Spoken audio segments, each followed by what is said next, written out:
Noong ika-29 ng Oktubre, 2022, nakatanggap ng nakakakilabot na tawag ang mga pulis sa Santa Fe, New Mexico. Ayon sa tumawag, nasaksihan niya ang pananaksak sa isang bahay sa Jaguar Drive.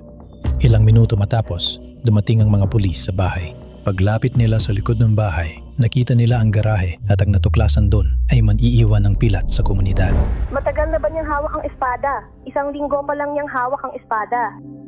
Oo, may insidente sa amin kung saan pumasok ang anak ko at ang kanyang kasintahan ay pumatay ng babae. Nakatira sila sa 1550 941. 50 941 Jaguar Drive. Sinasabi mo ba na ang kasintahan ng anak mo ay pumasok at pumatay ng isa pang babae? Hindi, anak ko ang pumasok at nadatnan ang kasintahan niya na pumapatay ng babae. Iyon ang sinasabi niya ngayon sa kabilang linya. Nasa garahe ito.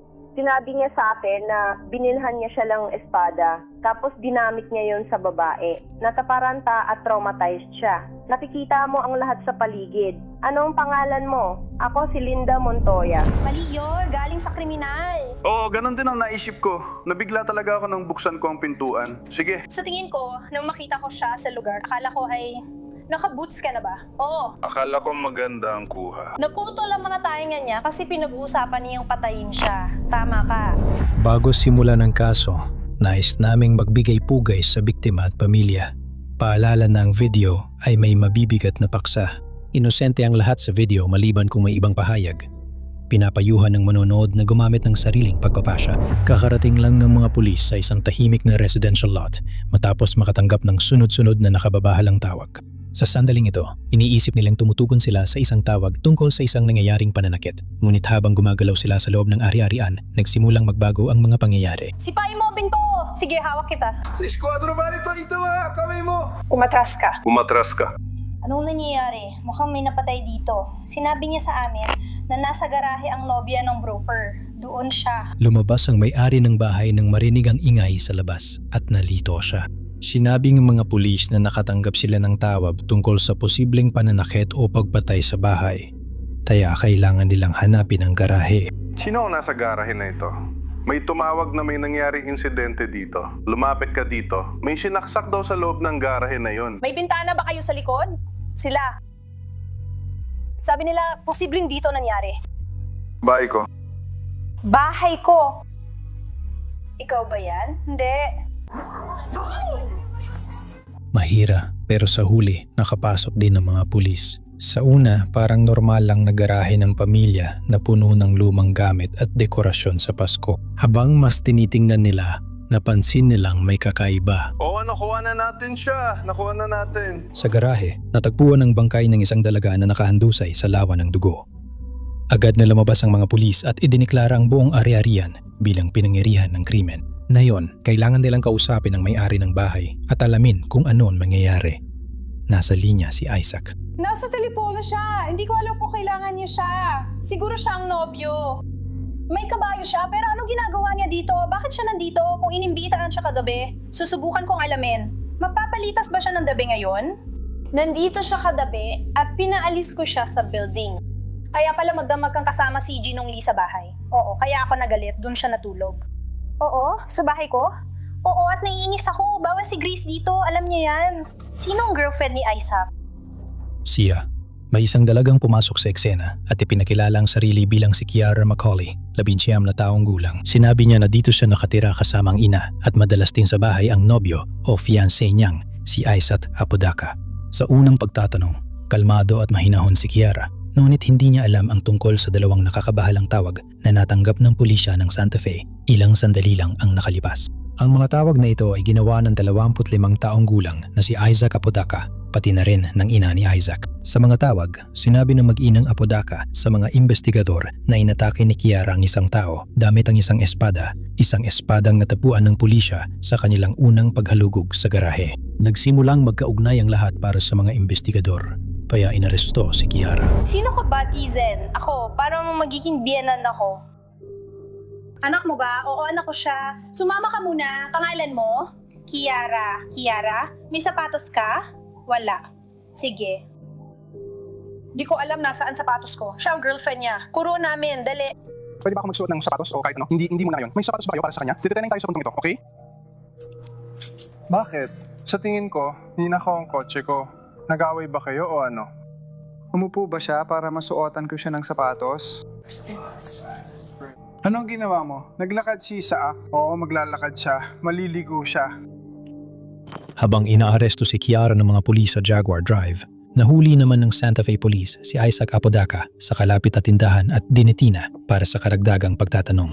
Pwede mo bang sabihin sa akin kung paano nangyari ang tawag na ito? Paano mo kami tinawagan? Ako ay pumasok ako sa garahe. Pumasok ako sa garahe. At pumasok ako sa garahe. Sabi niya, kagagawa ko lang nun. Sino ito? Si Kiara Macaulay. Siya ba nagsabi sa'yo? Napakakalmado niya at may dugo sa mga kamay niya. At oo, nasa loob ako ng bahay. Tapos pumasok ako sa garahe. At sabi niya, ayos lang, ako ang gumawa. Yan ang sinabi ni Kiara sa'yo. Oo. Tumingin ako sa sahig at may tao ron. Hindi ko siya ginalaw. Tiningnan ko lang sila at nasabi ko sa sarili, traumatic na talaga ito para sa akin. Hindi ako ayos niyan kasi natataranta ako. Katulad ng nobya niya, kalmado si Isaac habang nasa kustodya. Alam ng mga investigador na kailangan pa nilang malaman ang detalye mula sa dalawa para buuin ang kaso. Hindi alam ng mga pulis na malapit na nilang matuklasan ang napakaraming ebidensya na magbibigay ng malinaw at nakakabahalang larawan sa kasong ito. Sa simula ng interogasyon kay Isaac, agad niyang nakilala ang biktima na si Grace Jennings, 21 taong gulang, ni matalino at mahusay na dalaga na may magandang kinabukasan. Nag-date ba kayo? Oo, nag-date kami. Nung siya'y 16 at ako'y 20. May nakaraan din si Kiara kay Grace at magkakilala sila. Oo, anong nakaraan nila? Mag-ex sila sa isa't isa. Nag-date sila dati. Oo. Sige. Inamin niyang may relasyon sila ni Grace dati at naging magkaibigan pa sila ni Kiara. Selos na ba ang dahilan sa krimeng ito? Habang nasa kustodya, nabanggit ni Kiara na baka nag-overnight si Isaac kay Grace kagabi. Nag-away ba kayo? May nangyari? Tapos naglakad-lakad si Isaac? Oo. Maglalakad lang daw siya at maliligo pero tuloy pa rin sila. Napag-alaman ng medical examiner na si Grace ay maraming saksak mula sa 3 talampakang espada na nakuha sa lugar. Halos natanggal ang ulo ni Grace sa pag-atake na nagpapakita ng matinding kalupitan. Alam ng mga investigador na dapat silang kumilos agad para matukoy ang gumamit ng espada at ang tunay na nangyari. Ang tanging ebidensya ng pulis ay mula sa pinangyarihan ng krimen. Hanggang sa isuko at masuri ang telepono ni Isaac. Sa loob lamang ng ilang minuto, nadiskubere ang 12-dosenang mga text message sa pagitan ni Isaac at Kiara na nagbibigay sa mga investigador ng nakakagimbal na pag-unawa sa kung ano talaga ang nangyari noon gabing iyon. Hindi tugma ang kwento ni Isaac. Nasa mga investigador ang telepono niya at binabasa ang mga mensahe nila. Una, nagkunwari si Isaac na walang alam, pero napagtanto niyang di niya ito malulusutan.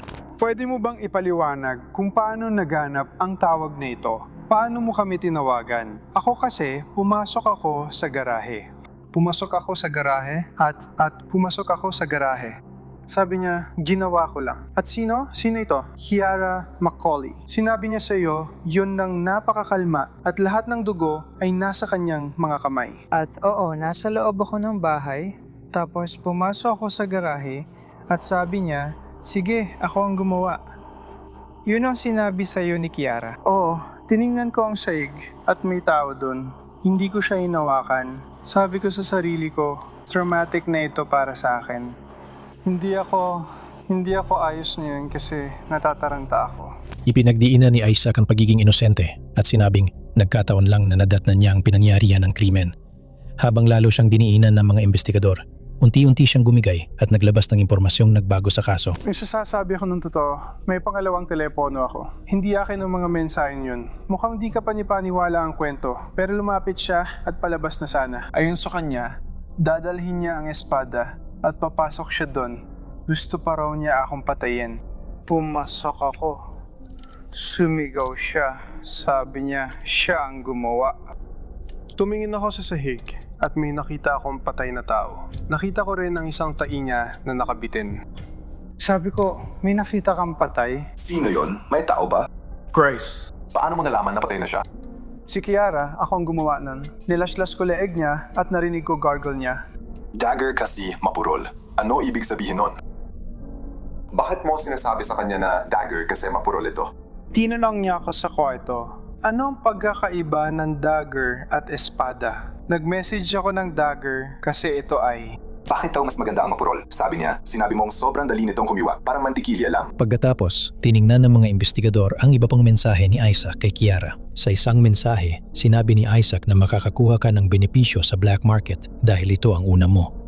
Nagiba ang kilos ni Isaac habang binabasa ang mga mensaheng ito. Binigyan siya ng maraming pagkakataon para ipaliwanag kung ano ang ibig sabihin nito, pero puro misteryoso at hindi malinaw na sagot lang ang ibinibigay ni Isaac. Dagdag pa, makakakuha ka ng benepisyo sa black market dahil ito ang una mo. Una mong ano?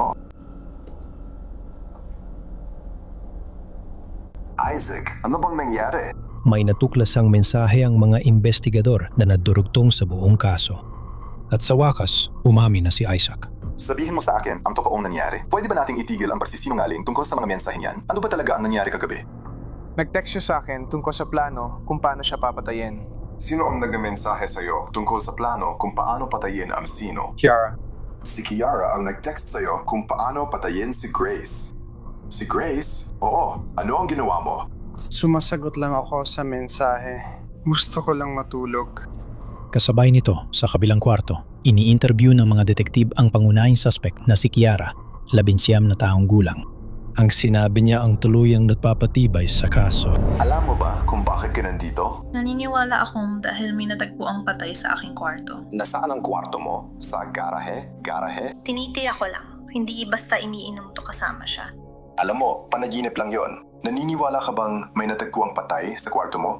May ideya ka kung sino siya?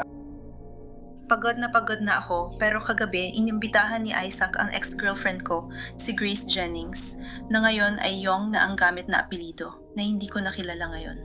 Habang iniimbestiga, tilalutang si Kiara at kinausap ang isang taong wala naman doon. Tinanong ng mga investigador si Kiara kung sino ang kausap niya at sinabi niya sa mga detektib na naniniwala siyang may DID siya na kilala rin bilang Dissociative Identity Disorder na dating tinatawag na Multiple Personality Disorder. Ang bihirang sakit na ito ay nailalarawan sa pagkakaroon ng isang tao ng dalawa o higit pang magkakaibang pagkakakilanlan, pati na rin ng mga puwang sa kanilang alaala na hindi may papaliwanag ng karaniwang pagkalimot. Sino ang kausap mo? Sa palagay ko, meron akong DID, pero hindi ako ganap na sigurado. Ano ang DID? Dissociative Identity Disorder. Wala pa akong opisyal na diagnosis, pero iyon ang hinala ko based sa pananaliksik ko. Iba't ibang personalidad ang lumalabas. May mga pangalan ka ba para sa kanila? Yung iba, oo. Ano ang mga pangalan nila? Meron si Abby, tapos meron din kami tinatawag na Jinx kasi ayaw niya sinasabi ang totoong pangalan niya. Jinx? Kapag sinabi mo ang totoong pangalan niya, nagagalit siya. Tapos may isa pang personalidad na matagal ko nang hindi nakikita. Parang matagal ko na rin siyang hindi nakakausap. Sa anong paraan natin? Si Jess. Jessica, pero tawag namin sa kanya ay Jess. Mayroon pa bang ibang personalidad? May maliit akong bersyon na tumutugon sa biological kong pangalan, ang legal kong pangalan, na delikado para sa kanya, lalo na sa gabi. Lumipat-lipat ng paksa si Kiara, pero sa huli, inamin niyang nagkasala sa kanya si Grace at nagdulot ng sakit, kaya ayaw na niya itong makasama. Sa panayam, inamin ni Kiara sa mga investigador ang tunay niyang tingin kay Grace. May ginawa siyang sobrang tanga at gusto kong makita siyang magbago. Gusto kong may mangyaring aaminin niya yun. Pero siya, buhay pa ba siya o patay na? Grace? Hindi mo alam? Hindi ako sigurado. Noong 2016, may kumakalat na video na isang 14 na taong gulang na babae na nagpapagawa ng art at may isa pang babae na nandun lang at nangongolekta ng pera mula sa kanila. Mga 16 o 17 na lalaki ang sangkot doon. Dapat tukuyin ng mga investigador kung bakit si Grace ay nasa bahay ni Kiara noong nakaraang gabi. Sinabi ni Kiara sa kanila na matapos magwakas ang maikli nilang relasyon noong 2015, hindi na sila nag-usap ni Grace. Kaya bakit siya nandun? Nagpasya si Isaac na imbitahan siyang tumuloy sa amin. Bakit niya gagawin yun? Bigla siyang nawala ng tirahan at nangailangan ng kasama. Ginawa na niya ito sa marami. Nakakainis talaga. Kuwento mo si Isaac. Tana siya, oo. Sino si Isaac? Siya ang dati kong pasintahan na muntik ko nang mapangasawa/kaibigan. Nakakalito talaga. Dati kong fiancé. Paano naman? 3 taon na kaming engaged. At naghiwalay kami nitong Abril ngayong taon at siguro tanga siya.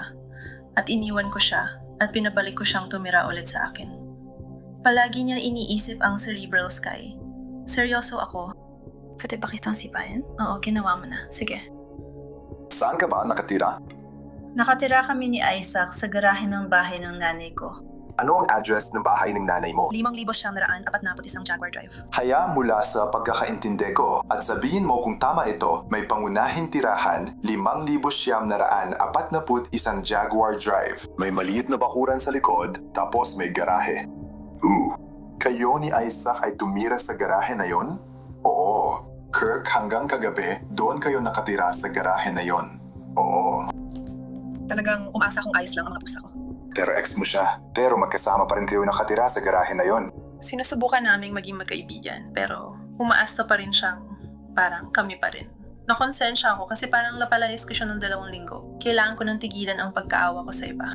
Kaya ba si Grace ay nagpalipas ng gabi? Sa kabutihang palad, Sa kabutihang palad o sa kasamaang palad? Sa kasamaang palad. Sa kasamaang palad. Nainis na talaga ako at hindi makatulog. Kaya nanatili siya sa garahe. Oo. At natulog ka sa garahe, pati na rin si Isaac. Habang natutulog sina Isaac at siya, nakatitig lang ako sa kisame at naghahanap ng pwesto para makatulog. Oo. Paano ang ayos ng tulugan? Sino ang natulog saan? Parang ganito, si Grace ang sumakop ng halos 50% ng kama. Ako nasa gilid, mukhang si Isaac din dito. Hindi ka komportable, kaya di ka nakatulog kagabi. Hindi rin ako nakatulog kahapon. Alam na ng mga detektib na inimbitahan ni Isaac si Grace sa bahay kahit may paratang si Kiara laban sa kanya. Sa pagpatuloy ng panayam, nagsimulang magbahagi si Kiara ng mga nakakabahalalang detalye. Naisip mo na bang saktan siya o patayin siya? Nagkaroon na ako ng ilang panaginip na gano'n. Nagkaroon ka ng ilang panaginip na gano'n? Oo. Anong nangyayari sa mga panaginip na yon? Karamihan doon ay nangyari matapos tayong maghiwalay, kasama na ang mga trigger at iba pa. Pinatay mo ba siya sa mga panaginip na yon? O anong nangyari sa mga panaginip na yon? Minsan pinapatay ko siya, minsan pinapahirapan ko siya, minsan ako lang ang sumisigaw sa kanya. Pinlano mo na bang saktan o patayin si Grace? Hindi ko naman ito pinlano, nagsulat lang ako ng maikling kwento at pinalitan ko lahat ng pangalan at kasabihan. Ibig mong sabihin, sinulat mo ba ito sa papel o tinaype mo? Nasa Google Docs ito. Google ano? Google Docs. Google Docs. Oo, nang makumpirmang naisip ni Kiara na saktan si Grace, kinumpronta siya ng mga detektib tungkol sa pagkakaugnay ni Isaac sa grupo sa dark web. Sinabi ni Kiara na ang grupo ay tagapagtanggol ng inosente at sila rin ang nagsabi na kailangang mamatay si Grace. Tungkol saan ang kwento? Ito ay tungkol sa nakatatandang kapatid na pinaprotektahan ang nakababatang kapatid mula sa isang pedophile. Ngunit kalaunan, naging mass murderer siya. Ang nakababatang kapatid ay tinawag na ayoko ng baril dahil hindi siya gumagamit ng baril. Totoo, sang-ayon ako, hindi ko rin gusto ang mga baril. May isang beses na bumaril malapit sa ulo mo. Nakipag-usap ka ba kay Isaac kagabi? Nagpapalitan ba kayo ng mensahe? At sinusubukan kong sabihin sa kanya na paalisin siya. May iba pa ba kayong sinabi sa isa't isa? Gusto ko lang siyang umalis. Kausap ko si Isaac ng matagal kanina at tiningnan namin ang cellphone niya. Nasa kanya ang cellphone niya. Marami kayong mensahe. Tungkol saan yon? Alam mo naman siguro ang ibig kong sabihin, di ba? Oo, parang nasa isang lugar ng mga nanay na naalala ko. Mayon ko yun, ang weird talaga. May isang organisasyon na si Isaac ang namumuno. Siguro hindi ko dapat sinasabi to sa isang pulis. Hindi yon ang mensahe tungkol doon. Sinusubukan ko lang talagang maintindihan pa ito. Alam mo ba, ghost ang tawag dito. Para silang underground na version ng mga pulis sa isang paraan. Pero mas matindi at mas madumi. At tinatanggal nila ang mga tao na sa madaling salita, namumuno sa sex trafficking, namumuno sa kahit anong may kinalaman sa pananakit ng mga bata. Ayos. Paulit-ulit niyang sinasabi sa akin, gawin mo lang at ikaw ay pagkatapos ay makakabangon ka agad. Oo. Siya at sumali kami. At ako naman parang hindi ko alam kung ano nangyayari at patuloy akong nag-aalangan. Parang Ano yung bagay na yun dyan? isa yung marka para sa... Nalito ako kasi wala talaga siyang sinabi sa akin. Binigay lang niya ito sa akin. Parang parte na ako nito. Sabi ko okay. Parang tattoo yun na pang-initiation, oo. Nakuha na ng investigador ang kumpisal ni Isaac.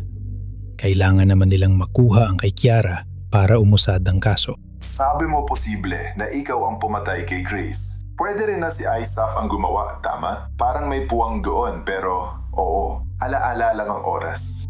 Ipinapakita mo ngayon na parang ikaw ang sasaksak kay Grace. Oo.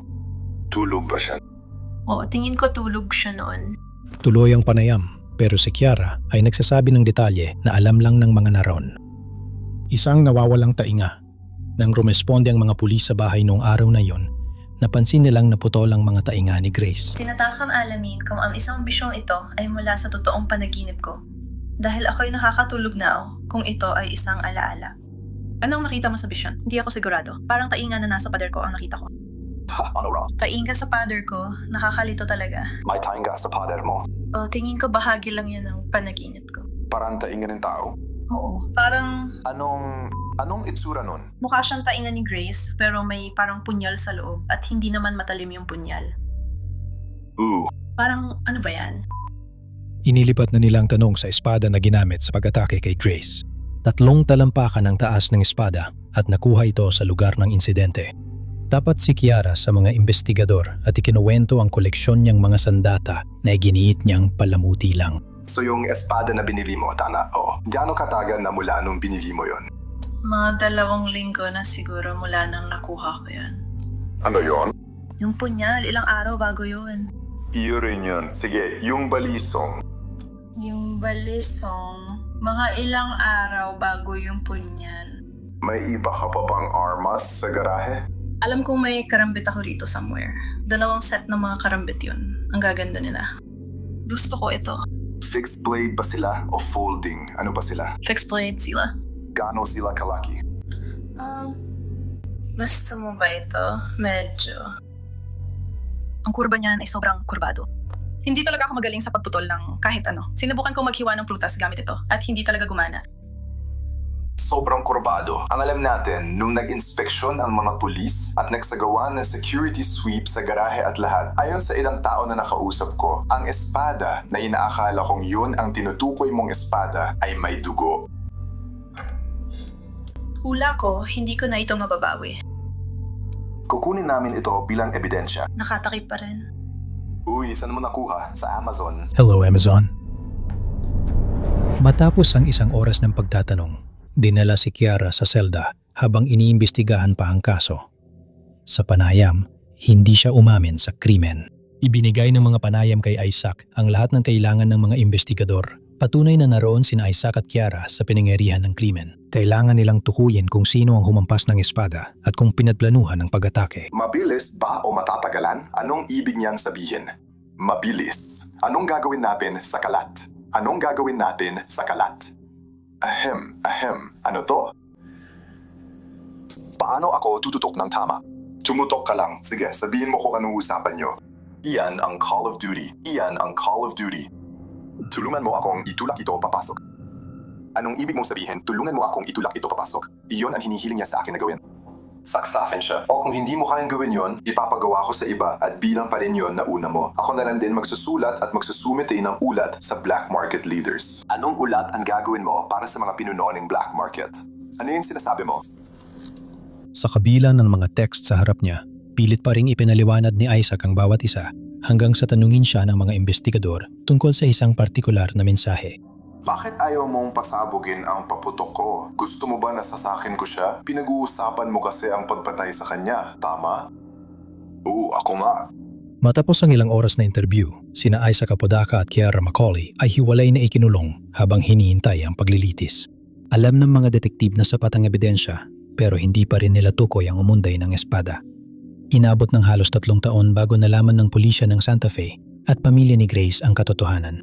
Pebrero 2025, tinanggap ni Kiara Macaulay ang plea deal at umamin ng guilty sa second-degree murder kapalit ng testimonya laban kay Isaac Apodaca. Hinatulan si Kiara ng 30 taon sa kulungan. Isang hatol na ikinagalit ng pamilya ni Grace.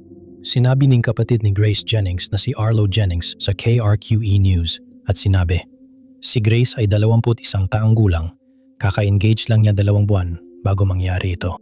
Buong buhay pa sana ang nasa harap ni Grace pero inagaw ito sa kanya samantalang makakalaya si Kiara kapag nasa 40 na siya. Hustisya ba yan? Wakas na pahayag. Noong Hulyo ngayong taon, nagsimula ang kaso kay Isaac Apodaca at tumistigo si Kiara. Sa testimonya niya, inakusahan ni Kiara si Isaac na sinaktan siya bago Oktubre 2022 at naging manipulatibo at mapangkontrol sa buong relasyon. Nahihirapan ako at pinag-iisipan ang mga bagay-bagay. At sinabi ko kay Isaac ang mga iniisip ko at tuluyan siyang nagwala at inatake ako. Anong ibig mong sabihin na inatake ka niya? Sinimulan niya akong bubugin. Nagkaroon ka ba ng mga sugat o pinsala? Oo, nabali niya ang hinalaki ko at nag-iwan siya ng maraming pasa sa akin. Ang dami-dami talagang nangyari. Napaniwala niya akong isa siyang anghel at naniwala ako sa mga bagay, pati na sa isang hindi totoong organisasyon. Tama, sinabi mong miyembro siya ng isang organisasyon at naniwala ka? Oo. Naalala mo ba ang pangalan ng organisasyon? Tinawag niya itong Ghost. Ghost? Naalala mo ba kung kailan mo unang narinig mula kay Isaac ang tungkol sa isang organisasyong kinatawag na Ghost? Mga 2 o 3 buwan na rin kami noon sa relasyon. Palagi niyang sinasabi na pwede akong maging bahagi at maging bayane, kumbaga. Mula noon, gusto ko lang maging bayane para sa iba. Paano inilalarawan ni Isaac ang Ghost sa'yo? Isang grupo ng mga vigilante na iniligpit ng mga tao, ang ibig kong sabihin, pinapatay. Mga taong tulad ng mararahas na aktivista, adik sa droga, at mga tinuturing na masama. Diretsang tanong ni Isaac, gusto mo bang maging Grace? Sinabi kong oo, pero di ko alam dadalhin niya siya sa bahay. Kaya pumunta ako sa parke, sinabi kong doon kami magkita at tatapusin na lang agad, ibig sabihin pagpatay. Tatapusin na lang namin agad para tumigil na siya. Mapilit? Sa panahon ng cross-examination, inamin ni Kiara na may malalim siyang sama ng loob at galit kay Grace dahil sa pananakit sa kanya na pinaniniwalaan niyang may kinalaman si Grace noon. Sa korte, sinabi niyan hindi siya sigurado kung pangitain lang yun dahil sa kanyang dissociative disorder. Si Isaac ang nagbalita tungkol sa kumakalat na video at sa katotohanang kumukuha ng pera si Grace. Naalala mo ba hanggang anong oras ng gabi nagsimulang mangyari iyon? Nangyari iyon pagkatapos na tila nakatulog na si Grace. Pero naalala ko na hawak ko ang punyal sa ibabaw niya at inilagay niya ang kamay niya sa pommel, sa likod ng kutsilyo at sinubukang itulak ito. Pero bigla akong umatras. Sunod, nagbigay si Kiara ng testimony ang hinihintay ng lahat. Inamin niyang inatake niya si Grace at si Isaac ang nagbigay sa kanya ng espada. Itinuring niya iyon bilang tawag para kumilos at sinabing wala na akong pagpipilian noon. Si Isaac ang nag-abot sa akin ng espada. Sige, anong ibig sabihin nun sa'yo? Ibig kong sabihin, panahon na para gawin ito at wala na akong ibang pagpipilian. Sa puntong yon, ano ang nararamdaman mo nun? Nalulula. Ano ang nangyari pagkatapos nun? Sinabi niya na sasaktan niya ang nanay ko kung hindi ko gagawin. Kasi nakatayo lang ako doon, parang ano ba talaga ang gusto mong ipagawa sa akin? Tapos anong nangyari? Natawa sa akin si Grace na parang biro lang ang lahat. Ano ang naramdaman mo dahil doon? Lahat ng galit ko ay lumabas ng sabay-sabay. Anong nangyari pagkatapos noon? At pumikit lang ako at iwinasiwas ang espada. Noong unang pagwasiwas mo, nasaan si Isaac? Nasa kanan niya lang si Isaac. Anong ginawa ni Isaac nang una kang humampas? At tumayo siya at nagsimulang magsabi, sige na, tapusin mo, tapusin mo, tapusin mo. Bago bumaba sa witness stand, nilinaw ni Kiara na sa pagkakaalam niya, hindi gumamit ng espada si Isaac laban kay Grace noon pag-atake, pero hindi siya makakaiwas sa parusa. Noong Hulyo 15, 2026 na patunayang nagkasala si Isaac Apodaca na ngayon 30 taong gulang ng first-degree murder at pakikipagsabuatan upang pumatay. Nakatakdang hatulan si Isaac sa Agosto ng 2026 kung saan malamang ay haharap siya sa habangbuhay na pagkakakulong. Sa gitna ng ingay sa media, haka-haka at sensasyonalismo, madalas nalilimutan ang isang pangalan, Grace Jennings. Umikot ang kaso kina Isaac at Kiara. Ngunit si Grace ang namatay sa edad na 21. Habang buhay siyang aalalahanin ng mga kaibigan, pamilya at komunidad dahil sa kanyang kabaitan, pagiging palakaibigan at sa trahedyang pagkawala ng isang inosenteng buhay. Isang buhay na hindi niya kailanman nagkaroon ng pagkakataong mabuhay.